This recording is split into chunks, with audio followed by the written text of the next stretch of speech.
क्या आप बहुत सारी चीज़ें एक साथ सीखना चाहते हैं, पर जैसे ही सीखने की कोशिश शुरू करते हैं या फिर कुछ जानते हैं या न्यूज़ पढ़ते हैं, तो आपको लगता है कि उसके बेसिक्स ही नहीं पता है मुझे, समझूँ कैसे?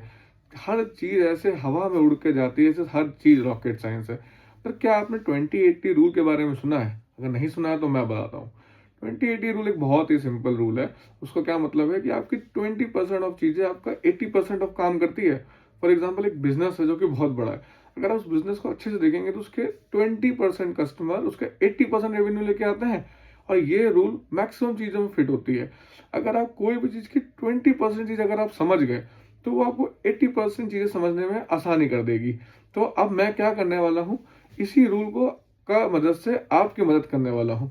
मैं हर टॉपिक के बारे में आपको 20% नॉलेज ही दूँगा बस, मैं ये नहीं कह रहा मैं पूरा दूँगा।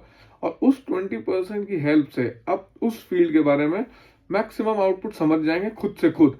तो आप बने रहिए इस चैनल में। अगर आपने सब्सक्राइब नहीं किया है, तो आप इसको ज़रूर सब्सक्राइब कर लीजिए, क्योंकि आगे आने वाले शॉर्ट्स और रील्स में आपको पूरा समझ में आएगा, अगर आपको जिस भी फील्ड के बारे में जानना चाहते हैं। चलिए, थैंक यू।